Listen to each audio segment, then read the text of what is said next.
semuanya, glad to meet you again. Balik lagi nih sama Ibu. Hari ini kira-kira mau belajar apa ya?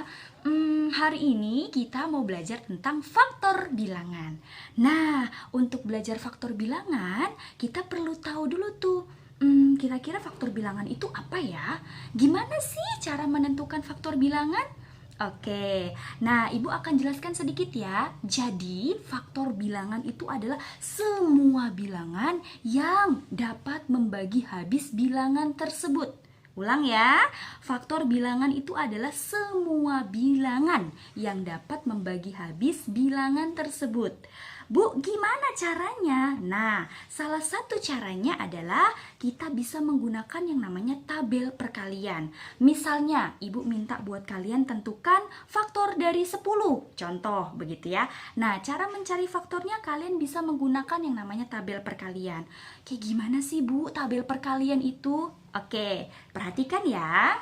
Nah, jadi untuk menentukan faktor dari 10 kita bisa pakai yang namanya tabel perkalian gitu ya.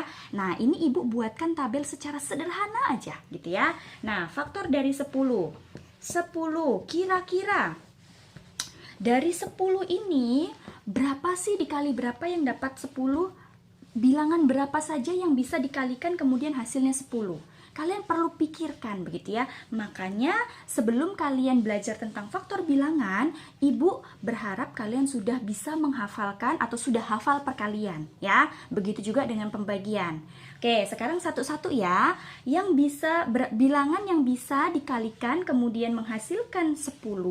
Bilangan 10 itu contoh 1 dikali 10. 1 dikali 10 tuh berapa sih? 1 dikali 10 dapat 10. Berarti betul ya? Oke, ini adalah yang pertama. Kemudian bilangan berapa lagi sih yang kalau dikalikan dia dapat 10? Kira-kira setelah 1 kan 2 nih. 2 dikali berapa yang bisa dapat 10?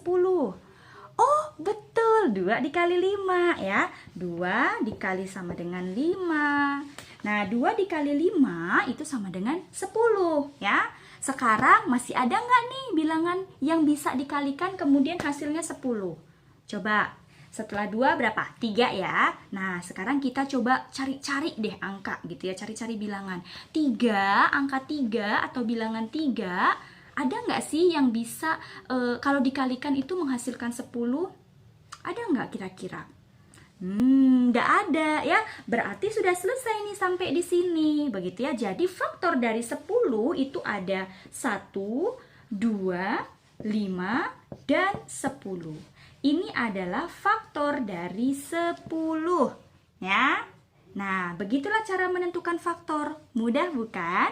Siap mencoba ya? Oke.